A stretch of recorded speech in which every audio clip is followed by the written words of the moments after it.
नमस्कार, मी हेमंत देसाई ऑफिशियल या माझ्या यूट्यूब चॅनलमध्ये आपलं मनापासून स्वागत करतो। काल संसदेमध्ये राष्ट्रपतींच्या अभिभाषणावरच्या ठरावावरचं भाषण झालं राहुल गांधींचं। राहुल गांधींनी तुफान आक्रमण करून भाजपवरती हल्लाबोल केला, मोदीजींवरती हल्लाबोल केला आणि संविधानाचा अपमान भाजप संघ वारंवार करतो आणि भाजप आरएसएस म्हणजे हिंदू धर्माचे ठेकेदार नाहीत असं पुन्हा पुन्हा सांगितलं। त्यामुळे खवळून उठलेला होता भाजप आणि सगळा संघ परिवार। मोदींच्या चेहऱ्यावरती त्यांच्या मनातली खळबळ, संताप दिसत होता आणि त्यामुळे आज मोदी त्यांचा समाचार घेणार हे नक्की होतं। पण मी पहिल्यांदाच तुम्हाला सांगतो की चॅनलशी आपल्याकडची चाटुगिरी बघा की मोदीजींचं भाषण होण्यापूर्वीच अनेक चॅनल्सवर, त्यात मराठी चॅनलही आला की मोदीजींचा आज करारा जवाब असणार राहुल गांधींना। आता हे भाषण होण्यापूर्वी अगोदर सांगायची काय गरज होती? याला चाटुगिरी असं म्हणतात। आणि आज मोदीजी भाषणाच्या ओघात असं म्हणाले की काँग्रेसने मीडियावरती दबाव आणला, मीडियाला प्रेशर खाली आणलं, मीडियावरती आणीबाणीत निर्बंध आणले होते। हे नाकारण्याचं कारण आहे त्याचा आमच्यासारख्यांनी वर्षोनुवर्ष निषेध केलेला आहे, धिक्कार केलेला आहे त्याचा। आणि तेव्हा मी कॉलेज जीवनात होतो, मी लिहित होतो, मला माहिती आहे आणीबाणी म्हणजे काय होतं। आणीबाणी केव्हा झाली? 75 ते 77च्या दरम्यानमध्ये 2 वर्ष देखील आणीबाणी नव्हती, पण गेले 10 वर्ष मोदींच्या पर्वामध्ये आपण अघोषित आणीबाणी अनुभवतो आणि आपण नेहमी आजच्या काळात वावरतो, भूतकाळामध्ये नाही। पण मोदींच्या नसानसात काँग्रेस द्वेष इतका पसरलाय, इतका तो साचलाय की त्याचा आज स्फोट झाला एक प्रकारे। मोदीजी म्हणाले की काँग्रेसला देशाला आग लावायची म्हणून।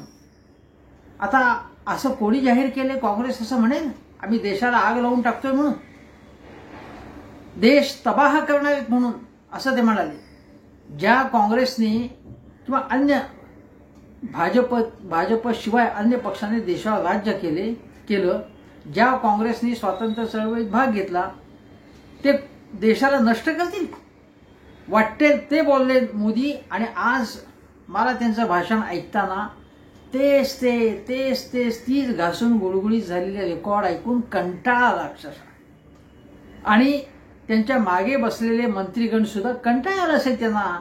किती टॉयलेट्स, मग गॅस, मग विकास असं जे त्यांचं बोलणं सतत आहे, आम्ही कसा विकास करतोय, मग मी अमुक केलं, मी तमुक केलं, हा सगळा जो पाडा होता तो प्रत्येक निवडणुकीच्या प्रचारात मोदी वाचून दाखवतात।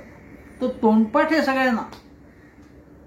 आणि त्यामध्ये आता नवीन काय काय त्यांनी सांगितलं, नवीन म्हणजे टीका कशा प्रकारे केली मी सांगतो, एक एक मुद्दे तुम्हाला ते मी अख्खे लिहून घेतलेले आहेत। त्यामध्ये ते असं म्हणाले की काँग्रेसला पराभव पचवता आला नाही असं म्हणाले। काँग्रेस आपला पराभव जो आहे तो एक प्रकारे विजय झाला आहे असं सांगताय।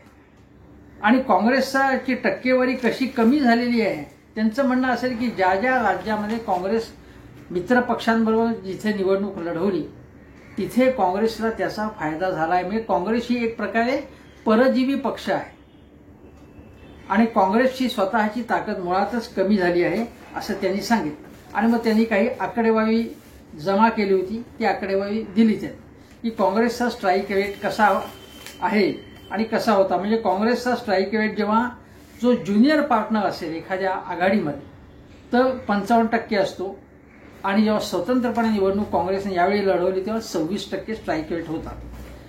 काँग्रेसची ताकद, काहीही तुम्ही आकडेवारी सांगितली तरी काँग्रेसची ताकद आता 54-55 वरून 99 वरती गेलेली आहे। आणि शिवाय विशाल पाटील एक म्हणजे 100 गाठले काँग्रेसने, हे नाकारता येणार नाही। विजय हा विजय असतो। दुसरी गोष्ट अशी की ज्याप्रमाणे काँग्रेसला फायदा झाला आघाडीचा घटक पक्षाच्या बरोबरच्या, त्याचप्रमाणे काँग्रेसचा फायदा इतरांना झालाय ना, हे कसं नाकारता येईल?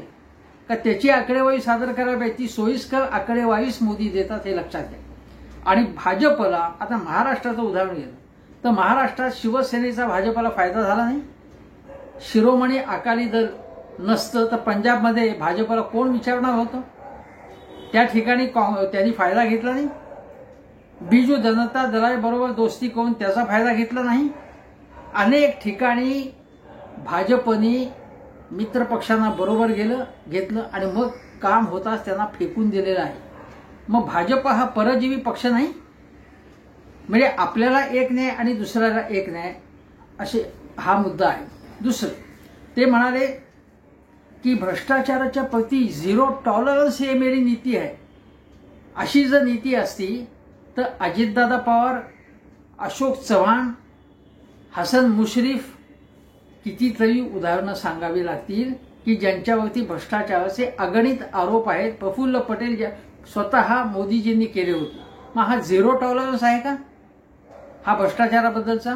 त्यामुळे तुमचा हा बोगस युक्तिवाद हा कोणाला कधीही मान्य होणार नाही. भ्रष्टाचाराशी तुमचा काहीही संबंध नाही. आणि निवडणूक रोख्यांच्या माध्यमातून भाजपने कसा भ्रष्टाचार केला, अदानी आणि अंबानींना सूट होतील, अनुकूल ठरतील अशी धोरणं राबवून भाजपने कसा भ्रष्टाचार केला, अदानींच्या मनी लॉन्ड्रिंगच्या आरोपाबद्दल उत्तर न देऊन भाजपने एक प्रकारे त्यांना संरक्षण कसं दिलं, धारावीपासून ते वेगवेगळ्या बंदरांची, विमानतळांची, रस्त्यांची, वीज केंद्रांची कंत्राटं अदानींना देऊन यांनी काय काय उद्योग केलेले आहेत. हा भ्रष्टाचार नाही का? तुम्ही काय सांगताय भ्रष्टाचाराबद्दल? काँग्रेसनी अनेक वेळा भ्रष्टाचार केला हे कोणीच नाकारत नाही, पण म्हणून जनतेने त्यांना नाकारलं आणि तुम्हाला सत्तेवर बसवलं. तुम्ही काय दुसऱ्या दिवे लावलेले? हा प्रश्न तुम्हाला विचारावा लागेल. मग ते म्हणाले की झूठ पे झूठ फैलाना इनका म्हणजे पेशा आहे काँग्रेसचा. आणि संसदेमध्ये अशा प्रकारचा धिंगाणा घालणं. आज मी तुम्हाला सांगतो की राहुल गांधींचं भाषण चालू असताना अनेकदा भाजपच्या सदस्यांनी गोंधळ घातला. तसा गोंधळ घालू नका असं मोदीजींनी आपल्या सहकाऱ्यांना सांगितलं नाही. त्याचप्रमाणे आज काँग्रेस किंवा इंडिया आघाडीतले पक्षांनी आज मोदीजींचं भाषण सुरू झाल्यापासून शेवटपर्यंत गोंधळ घातला. आणि हा गोंधळ मी स्वतः सांगतोय, हा गोंधळ घालणं समर्थनीय बिलकुल नव्हतं. मोदीजींचं भाषण शांतपणे ऐकून घ्यायला पाहिजे होतं. आणि राहुल गांधींनी विरोधी पक्षनेता म्हणून आपल्या सहकाऱ्यांना आवर घालणं हे आवश्यक होतं, हे मी सांगतोय तुम्हाला. पण दोन्ही बाजूने अशा प्रकारचा गोंधळ घालणं. पण आज इंडिया आघाडीने घातलेला गोंधळ जास्त होता, पूर्ण असमर्थनीय होता. मी एका बाजूने बोलणार नाही हे तुम्हाला सांगतो. आणि मोदीजींचं भाषण नीट ऐकून मग तुम्ही त्यांचा समाचार घेऊ शकता ना. बाहेर यूट्यूब चॅनलच्या माध्यमातून, सोशल मीडियातनं मुलाखती देऊन, भाषण करून, पत्रकार परिषद घेऊ शकता तुम्ही, किंवा परत संसदेमध्ये तुम्हाला बोलण्याची संधी मिळेल तेव्हा बोलू शकता. पण हे वर्तन समाधानकारक नाहीये काँग्रेसचं किंवा इंडिया आघाडीचं, हे सांग. पण मी भ्रष्टाचाराचं ते म्हटलं. आणि त्याचप्रमाणे ते मोदीजी असं म्हणाले की राहुल गांधींनी हिंदूंचा एक प्रकारे अपमान केला. हिंदूंचा कोणताही अपमान त्यांनी केला होता. आणि म्हणजे हे झूठ जे फैलाना आहे हे मोदीजी असत्य बोलत आहेत. राहुल गांधी तसं बिलकुल बोलले नव्हते. मग ते म्हणाले की हिंदूंचं आम्ही कोणाचंही तुष्टीकरण करत नाही, आम्ही संतुष्टीकरण करतो. आता मला तुम्ही सांगा की केवळ मुसलमानांचंच तुष्टीकरण होतं आणि ते काँग्रेस करतं? आता बघा, मौलाना आझाद मंडळाच्या बाबत महाराष्ट्र सरकारने, महायुती सरकारने त्यांच्याबाबतची तरतूद मोठ्या प्रमाणात वाढवली. काही वाईट केलं नाही. आता हे तुष्टीकरण म्हणायचं लांबूलच्या नाही. हेच जर महाविकास आघाडी केलं असतं तर लोटांगण घातले मुसलमानांपुढे असं म्हटलं असतं. मुसलमान सुद्धा या देशाचे नागरिक आहेत. आणि हिंदूंच्या बाबत, हिंदूंची तीर्थक्षेत्र असतील, देवस्थान असतील, राम मंदिर असेल, अशा अनेक यांच्यासाठी जी मदत केली जाते, वेगवेगळ्या प्रकारची मदत, ते तुष्टीकरण मानायचं का? ते तुष्टीकरण नाही मानायचं, ते संतुष्टीकरण मानायचं. आणि मुसलमानांच्यासाठी एखादा फॅसिलिटी दिली तर ते मात्र तुष्टीकरण, हे योग्य नाही. भारतासारख्या सेक्युलर देशाला हे योग्य म्हणता येणार नाही. आणि मोदीजी ज्या पद्धतीने हे सगळं एकतर्फी राजकारण करतायत, मोदीजी हे सर्व धर्माच्या, सर्व जाती धर्माच्या लोकांचे प्रतिनिधी आहेत, पंतप्रधान आहेत. आणि मुसलमानांचं तुष्टीकरण करू नये, त्याचप्रमाणे हिंदूंचंही तुष्टीकरण करू नये, योग्य धोरणं राबवावीत असं मी म्हणेन. हा मुद्दा मोदीजींनी लक्षात घेतला पाहिजे, भाजपने लक्षात घेतला पाहिजे. दुसरं ते म्हणाले की संसदेमध्ये हा धिंगाणा जो घातलेला आहे तो चालू खपून घेता कामा नये, हे अत्यंत गंभीर गोष्ट आहे. मग 2G घोटाळ्याच्या निमित्ताने खोटे नाटे आरोप करून की 1,76,000 कोटी रुपयांचा घोटाळा झाल्याचा आरोप करून, खोटे नाटे आरोप करून भाजपने दिवसेंदिवस संसदेमध्ये जो धिंगाणा घातला तो समर्थनीय होता का? त्याचा निषेध मोदीजींनी कधी केलाय का? हा प्रश्न विचारला पाहिजे. दुसरी गोष्ट, मोदीजी म्हणाले की आम्ही भ्रष्टाचार संपवला. मी तुम्हाला उदाहरणं सांगितली काय काय भ्रष्टाचार झालाय. आणि आज किरीट सोमय्या यांनी सांगितलं आजही महायुती सरकारमध्ये सुद्धा काही बाबतीत भ्रष्टाचार होतोय शिंदे सरकारच्या काळात, आणि मी त्याच्याकडे लक्ष वेधलंय असंही ते म्हणाले होते. चुकून खरं बोलले ते त्या बाबतीत. मग हा भ्रष्टाचार जर होत असेल किंवा कर्नाटकमधल्या बोंबई सरकारमध्ये भ्रष्टाचार होत असेल तर भाजप हा भ्रष्टाचाराचा संहार करणारा पक्ष आहे असं कोण मानणार आहे? भ्रष्टाचार मोदीजींनी संपवलं, मग बोंबईची हकालपट्टी का नाही केली त्यांनी? किंवा या भ्रष्टाचाराचे गंभीर आरोप असलेल्या अजितदादांपासून ते हसन मुश्रीफ वगैरे यांना बरोबर का घेतलं आपल्या? मग हे भ्रष्टाचाराचा संहार कसा काय करणार? त्यामुळे हा सगळा ढोंगीपणा आहे. ते म्हणाले की आम्ही भ्रष्टाचार संपवतो. तो नीटमध्ये जो भ्रष्टाचार झाला, नीटच्या परीक्षांमध्ये अनेक घोटाळे झाले. आता ते म्हणतात की आम्ही कारवाई केली. भ्रष्टाचार कसा झाला पण तुमच्या डोळ्यादेखत? आणि जर तुम्ही म्हणताय की आम्ही गव्हर्नन्स करतो, आमचं म्हणजे प्रशासनावरती पकड आहे आणि मी गव्हर्नन्स करतो, आणि काँग्रेसच्या काळात गव्हर्नन्स म्हणजे कुप्रशासन झालं, वाईट प्रशासन झालं, भ्रष्टाचाराची बजबजपुरी माजली होती असं ते म्हणाले. मग नीटचा भ्रष्टाचार आणि अनेक परीक्षांमधला भ्रष्टाचार कसा झाला? व्यापमचे घोटाळे शिवराजसिंग चौहान भाजपचे मुख्यमंत्री असताना झाला, त्याच्यावर पांघरून घालण्याचा प्रयत्न झाला. व्यापम घोटाळ्यात अनेकांचे मृत्यू झाले होते. मग याचं उत्तर कोण देणार?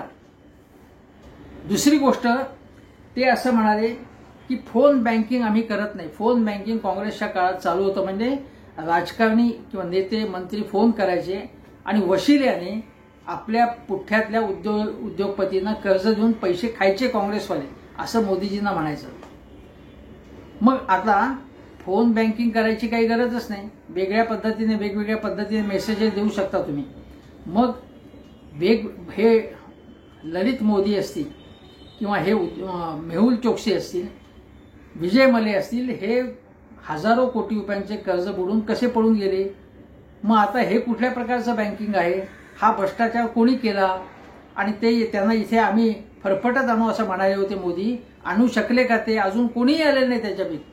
मग तुमचं त्यांच्याशी संगनमत आहे का? तुमचं अदानी आणि अंबानीशी संगनमत आहे का? या प्रश्नाचं उत्तर द्यायला. तुमचा हा व्यवहार जर असा असेल तर काँग्रेसला नावं ठेवण्याचा तुम्हाला अधिकार नाही.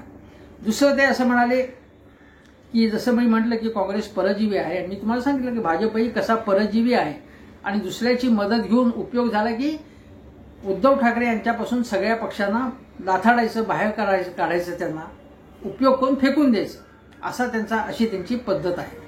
मग मला तुम्ही सांगा, आता हे जर असं असेल म्हणजे यांची काहीच ताकद नाही. मग भाजपचा यावेळी ताकद 400 पार म्हणत होते. 400 पार एनडीए आघाडीत गेली नाही. भाजपला 370 जागा मिळणार होत्या, त्या 240च जागा मिळाल्या. काँग्रेसची ताकद काहीच नसेल, काँग्रेसला कोणी विचारत नाही असं म्हणायचं असेल, काँग्रेसच्या जागा 54 99 झाल्या आणि भाजपची ताकद 303 वरून 240 वर आली, त्याबद्दल तुम्ही काही बोलत नाही. कशामुळे हे झालं? लोकांचा तुमच्यावरचा विश्वास ढळलेला आहे, म्हणूनच हे घडलेलं आहे. आणि मग हा पराभव आपला एक प्रकारे झालाय, नैतिक पराभव झालाय. कारण तुम्ही दावा काय करत होता आणि प्रत्यक्ष काय झालंय, मग त्याचं कारण मात्र शोधायचं नाही.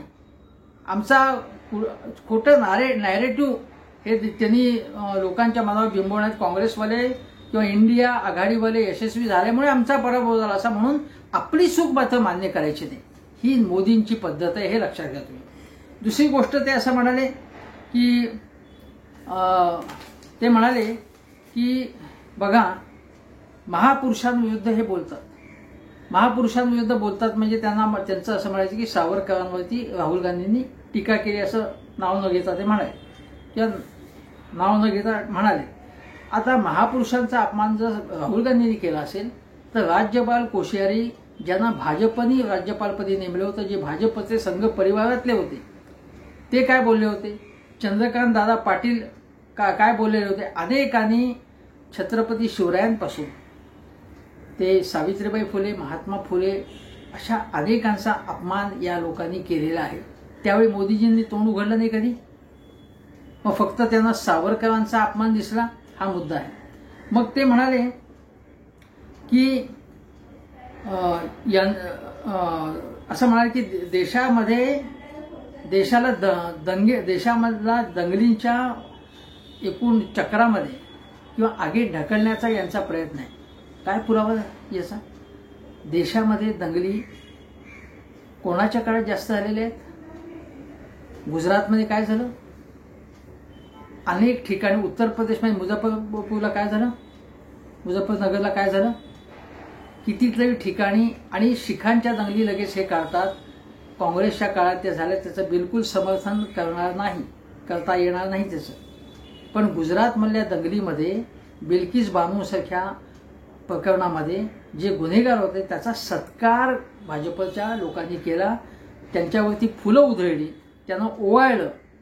याला नीचपणा असं म्हणतात, याला हलकटपणा असं म्हणतात. आणि तो भाजपच्या नेत्यांनी केला आहे. हे मोदीजी कधी सांगणार नाहीत, पण मी तुम्हाला हे पुन्हा पुन्हा सांगणं आवश्यक आहे. हे म्हणतात आमचा गव्हर्नन्स चांगला आहे, तुमचा गव्हर्नन्स चांगला आहे. नवी दिल्लीचं छत कोसळलं, राजकोटच्या विमानतळाचं छत कोसळलं, जबलपूरच्या हवाई विमानतळाचं छत कोसळलं, अयोध्येमध्ये एका पावसाने संपूर्ण अयोध्येत ठिकठिकाणी पाणी साचलं, घुसलं, अनेक ठिकाणी पडझड झाली. हा कसला गव्हर्नन्स आहे तुमच्या पक्षाचा, तुमच्या पक्षाच्या सरकारचा? काय गव्हर्नन्स आहे याच्यामध्ये? त्यामुळे या गव्हर्नन्सच्या बाता मारण्याचं कारण नाही. मग ते असं म्हणाले की कर्म कुशलता सेवा भाव से लोगों का दिल जीतना चाहिए. हे विरोधी पक्षात संपूर्ण भाषणामध्ये शेवटच्या भागामध्ये फक्त आपण पंतप्रधान म्हणजे देशाच्या वेगवेगळ्या पक्षांची वेगवेगळ्या राज्यात सरकार असली तर सगळ्यांना बरोबर घेऊन जाणं, निदान सुरुवातीला तरी अशी भाषा करायला पाहिजे होती. ही भाषा पूर्णपणे मोदी विसरले. शेवटी ते म्हणाले की तुम्ही गुणवत्तेची स्पर्धा करा, जास्तीत जास्त रोजगार आम्ही निर्माण करू, गुंतवणूक आकर्षित करू, याची स्पर्धा करा, असं त्यांनी आवाहन केलं. आता मला तुम्ही सांगा, जी चांगली कामं केली, मला सांगा की अगदी लोकसभेच्या या सदनामध्ये सुद्धा विरोधी पक्षांच्या नेत्यांच्या पैकी आत्ता गेल्या 10 वर्षात एकाचंही भाषण चांगलं झालं म्हणून त्यांनी पाठ थोपटली का मोदींनी? कधीच पाठ थोपटली नाही. दुसरी गोष्ट अशी की ज्यांनी चांगली कामं केली, उद्धव ठाकरेंनी महाराष्ट्रात चांगलं काम केलं, कधी त्यांना उत्तेजन दिलं त्या चांगल्या कामाबद्दल त्यांच्या सरकारच्या काळात? उलट जीएसटीचे पैसे थकवणं, अन्य करांचे पैसे थकवणं, जे वेगवेगळ्या प्रकल्पांसाठी मदत रोखून द्यायची, हे काम मोदीजींनी केलं.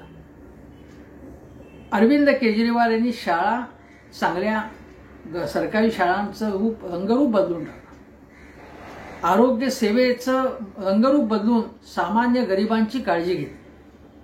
एवढंच नव्हे तर गोरगरिबांना घरपोच अन्नधान्य देण्याची व्यवस्था जेव्हा त्यांनी केली तेव्हा त्यामध्ये आडकाठी, तसं चालणार नाही अशी आडकाठी केंद्र सरकारने आणली.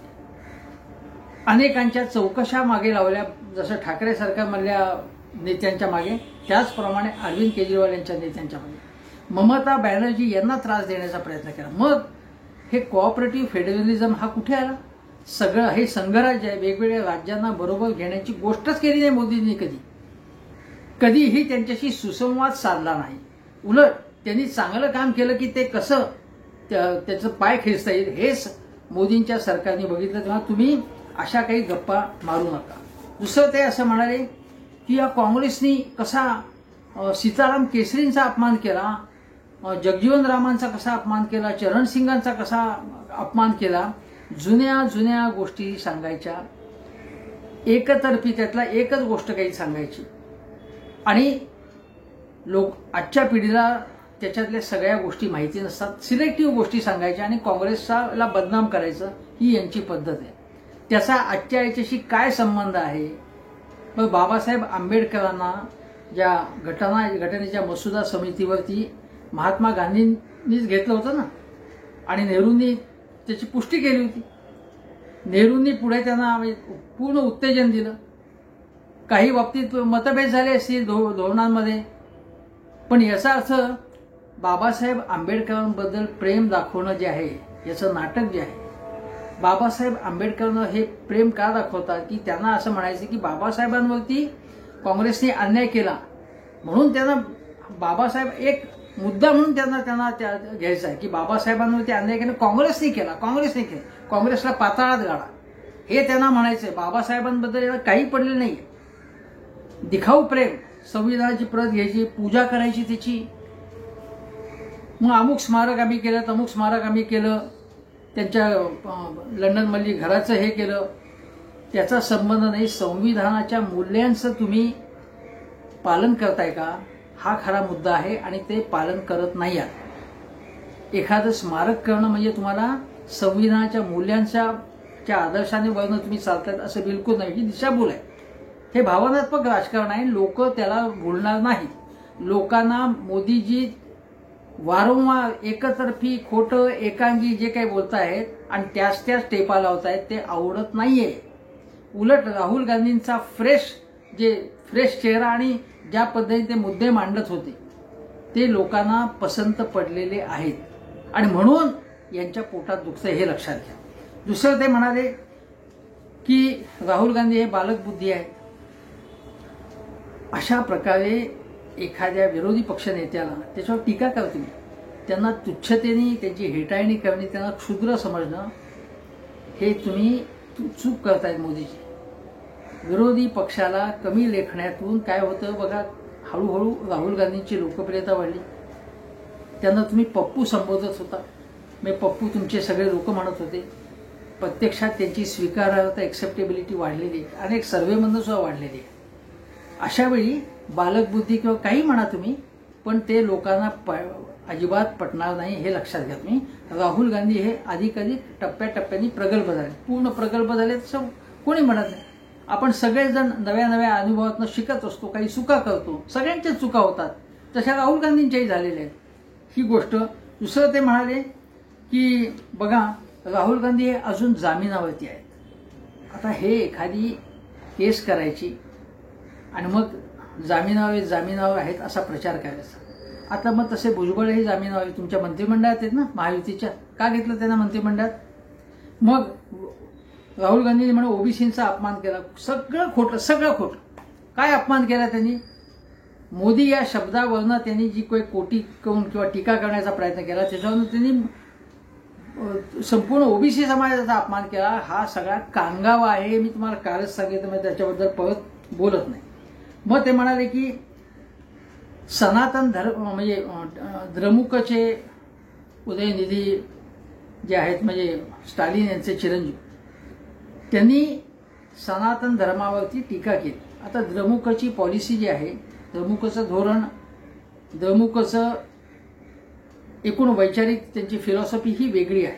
त्यांनी सनातन धर्मावरती टीका केली आणि त्याबाबत डेंग्यू, मलेरिया अशा प्रकारचे उद्गार काढले. हे समर्थनीय नव्हते या प्रकारचे उद्गार. हिंदू धर्मावरती बाबासाहेबांनी ही टीका केली होती आणि तशी टीका करण्याचा कुठल्याही धर्मावरती अशा प्रकारचे अकॅडमिक टीका करण्याचा अधिकार असतो. आता ती टीका जेव्हा डेंग्यू, मलेरिया त्याच्या वेळी सगळ्या काँग्रेस नेत्यांनी त्यापासून अंतर राखलं होतं. ते आम्हाला मान्य नाही हेच काँग्रेसच्या सगळ्या नेत्यांनी दाखवलं होतं. तेव्हा काँग्रेसचा त्याला अजिबात सपोर्ट नव्हता. तेव्हा त्याच्या निमित्ताने काँग्रेसनीच अपमान केला जणू असं दाखवण्याचा मोदींनी प्रयत्न केला. त्याच्यामध्ये काही अर्थ नाही. नंतर ते म्हणाले की सैनिकांचा अपमान केला. काय सैनिकांचा अपमान केला? कुठलाही अपमान केला नाही. काहीतरी युक्तिवाद करायचा की राफेलची छोटी छोटी विमानं उडवली वगैरे आणि राफेलमध्ये भ्रष्टाचार झाला असं म्हणणं म्हणजे सैनिकांचा अपमान वगैरे असं काही नाही. संरक्षण क्षेत्रामध्ये जर भ्रष्टाचार होत असल्याचा संशय असेल तर तो मांडण्याचा नक्की अधिकार आहे. आणि त्यामध्ये मुख्य मुद्दा होता की अनिल अंबानीला काहीही अनुभव नसताना त्यांना त्याचं कंत्राट देण्याला विरोध होता. मुख्य म्हणजे हे लक्षात घेतलं पाहिजे. हा मुद्दा सांगणार नाही. दुसरी गोष्ट ते म्हणाले की दहशतवाद काँग्रेसच्या काळात कसा होता, आता कसा नाही. आणि दहशतवाद आता काश्मीरमध्ये आता गेल्या महिन्यामध्ये जूनमध्ये इतक्या घटना घडल्या तिथे दहशतवादाच्या. कुठे काय दहशतवाद तुम्ही थांबवलेला आहे? काय सांगताय तुम्ही? काही दहशतवाद थांबवले नाही. तुम्ही जेव्हा नोटाबंदी आणली त्याच्यामुळे दहशतवादमुळे थांबेल, कुठे थांबला? काहीही थांबला नाही. तेव्हा हे पूर्ण खोटं बोलताय. दुसरं म्हणाले की बघा की नेहरूंच्या काळामध्ये सेना दुबळी होती आपली, काही त्याच्यात काही म्हणजे सेना दुबळी होती. आता असं म्हणाले ते सेना दुबळी होती असं जर म्हटलं आपण मोदींनी, तर मोदींच्याच थाटात कांगावा असा करता येईल की मोदीजींनी सेना आपली दुबळी होती असं म्हणून आपल्या सैनिकांचा अपमान केलाय. अरे स्वातंत्र्यानंतर भारताकडे पैसेच नव्हते खजिन्यामध्ये, साधन संपत्ती कमी होती. त्यामुळे दारू गोळा शस्त्रास्त्र लोकांना जगवणं अत्यंत महत्त्वाचं होतं. या कमी पैशामध्ये देशाला उभं करायचं होतं. अशा याच्यामध्ये सेना कमजोर म्हणजे काय, कंपॅरेटिव्हली बघायला पाहिजे ना. कुठल्याही देशामध्ये सुरुवातीच्या काळामध्ये अडचणी असतात, सेना दुबळी असते, म्हणजे सेनेकडे साधन संपत्ती कमी असते, सैनिकांचं मनोबल तेवढंच असतं आणि होतं. तेव्हा या गोष्टी सांगून मी मात्र सगळं कसं व्यवस्थित केलेलं आहे आणि ह्या देशविरोधी साजिशे चालू आहेत असं ते म्हणाले. आता देशविरोधी साजिशे म्हणजे काय काय चालले की हे अराजक माजवत आहेत, देशाच्या विरोधात कट करतायत आणि एक प्रकारे काय परदेशातून यांना मदत मिळते का, परदेशाचा आशीर्वाद आहे का, असंही त्यांना एक इनडायरेक्टली सुचवायचं मोदीजींना. ही पद्धत इंदिरा गांधी जेव्हा आणीबाणी लादण्यापूर्वी जेव्हा त्यांच्या विरोधात आंदोलन चालू होतं तेव्हा इंदिरा गांधी या सगळ्यामध्ये परदेशाचा हात आहे, हे अराजक निर्माण करण्याचा हा कट मोठा कट कारस्थान आहे असं म्हणायच्या. आणि इंदिरा गांधींच्या राजकारणाचा हा थाट, हा अँगल, ही पद्धत मोदीजींनी घेतलेली आहे. परंतु मी तुम्हाला सांगितलं की अतिशय काही काही बाबतीत वाटेल ती त्यांनी टीका काँग्रेसवरती केलेली आहे किंवा विरोधी पक्षांवरती केलेली आहे. आणि बघा ते असं आलमखोर एखादं जनावर असतं, म्हणजे वाघ असेल सिंह असेल, त्याला रक्ताची चटक लागलेली असते, तशी काँग्रेसला भ्रष्टाचाराची चटक लागलेली आहे असं ते म्हणाले. आता मला सांगा तुम्ही की जर काँग्रेसने असं म्हणाले की आमची तुलना ज्यांनी या देशावरती राज्य केलं, स्वातंत्र्य संग्रामात भाग घेतला, काँग्रेस कार्यकर्त्यांनी हजारो लाखो, त्यांना तुम्ही त्यांची जनावरांशी तुलना करता, ते सुद्धा एखाद्या म्हणजे नरभक्षक जनावरप्रमाणे तुम्ही त्याची तुलना करता. आमचा घोर अपमान आहे असं मी म्हणत नाही, पण ही तुलना मुळात करणं अशा प्रकारची चुकीची आहे. तुमचा विरोधी पक्ष काँग्रेस असो कुठलाही असो त्याच्याबद्दल सुद्धा मोदीजी तुम्ही आदर बाळगला पाहिजे. टीका करताना सुद्धा एक विवेक ठेवला पाहिजे, संयम ठेवला पाहिजे. तो संयम तुमच्यामध्ये नाही आहे आणि त्यामुळे मोदीजींची ताकद अशी लोकसभेतली कमी झाली असली तरी सुद्धा त्यांच्या स्वभावात बिलकुल बदल झालेला नाही. इतकी सणसणीत सपराक मतदारांनी मारल्यानंतर सुद्धा ज्याला आपण हे म्हणू की त्यांचा थाट, त्यांची पद्धत वागण्याची अजिबात बदललेली नाही. राहुल गांधी जेव्हा म्हणतात की मला त्रास देण्याचा प्रयत्न झाला, म्हणजे ईडीने माझी किती तास चौकशी केली, त्यानंतर माझ्यामागे ठिकठिकाणी खटले भरण्याचा हे केला, माझ्या अंगावरती हात चालवण्यात आला आणि माझं सदस्यत्व लोकसभा संसदेचं माझं काढण्यात आलं, मला निलंबित करण्यात आलं, माझं घर काढून घेण्यात आलं. आता हे जेव्हा ते सांगतायत त्याची ही टिंगल, त्याची थट्टा मोदीजींनी केली. ज्या प्रकारे सूड बुद्धीने विरोधी पक्ष राहुल गांधींपासून प्रियांका असतील, सोनिया गांधी असतील, केजरीवाल असतील, हेमंत सोरेन असतील, सगळ्यांना ज्या प्रकारे त्रास दिला जातो आहे, हे सुडाचं आणि द्वेषाचं राजकारण आहे. हे देशाला कुठे घेऊन जाणार आहे?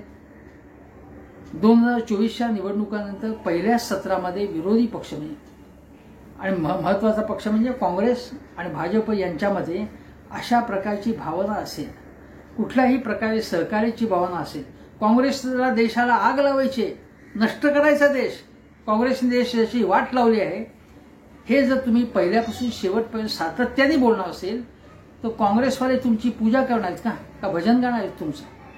तर तुमच्या मागे बाकडी वाजवणाऱ्या जे काही चमचे लोक असतात खासदार त्यांच्याप्रमाणे बाकडी वाजवत बसणार आहेत काँग्रेस. पहिल्यांदा पंतप्रधानांनी पुढचं पाऊल टाकलं पाहिजे, सहकार्याचा हात केला पाहिजे पुढे, तरच संसदेमध्ये शांतता नांदेल. जर तशी ती त्यांना नको असेल तर विरोधी पक्ष सुद्धा आक्रमक होतील. आज काँग्रेस किंवा सर्व इंडिया आघाडीच्या लोकांनी जो गोंधळ घातला तो समर्थनीय नाहीये, पण मोदींचं वर्तन सुद्धा समर्थनीय बिलकुल नाहीये, हे लक्षात घ्या. मोदी ज्या पद्धतीने बोलतायत तो अत्यंत निषेधार्ह भाग आहे. वाजपेयी असतील, अडवाणी असतील, अन्य अनेक भाजपच्या नेत्यांनी काँग्रेसनी ज्या चांगल्या गोष्टी केल्या त्याचं कौतुक केलेलं होतं.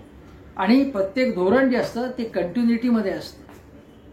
प्रत्येक गोष्ट राष्ट्राच्या बांधणीच्या वेळी सगळ्या गोष्टी अगोदरच कशा होतील, 60 साला हेच झालं नव्हतं मग आम्हीच केलं असं म्हणण्यामध्ये काय अर्थ आहे. ज्या अपुऱ्या गोष्टी आहेत, ज्या अर्धवट आहेत त्या पुऱ्या करा, तुम्ही तुमचं कौतुक करू, पण काहीच केलं नाही. आता सुरुवातीला सांगण्यात आलं होतं, मोदीजीने असं म्हणाले होते की काँग्रेसच्या काळामध्ये देशातल्या प्रत्येक ठिकाणी वीज आली नव्हती, आम्ही ती वीज आम्ही आणली शेवटच्या याच्यापर्यंत. अरे 97% काम काँग्रेसने केलं होतं आणि 3% काम केलं आणि तुम्ही म्हणता आम्ही 100% काम केलं. हे खोटं नॅरेटिव्ह हे मोदीजी तुम्ही करताय आणि त्यामुळे या खोट्या नॅरेटिव्हवरती लोक अजिबात विश्वास ठेवणार नाहीत. लोक आता अधिक प्रमाणामध्ये विरोधकांच्या बोलण्यावरती विश्वास ठेवू लागलेले आहेत. राहुल गांधींना लोक सिरियसली घ्यायला लागलेले आहेत, हे लक्षात घ्या. तुमचं वागणं असंच असेल, तीच पुन्हा पुन्हा वाजवली तर लोकांना जांभया येईल. आणि लोक जेव्हा जांभईचं आख्यान सुरू करतात तेव्हा निवडणुकीमध्ये काय होतं हे तुम्हाला 2024 समजलं असेल काही प्रमाणात, आणि 2029 पर्यंत मग काय होईल तुमच्या सरकारचा, तुमच्या पक्षाचा याचा विचार करा. एवढंच सांगतो आणि इथेच थांबतो. नमस्कार.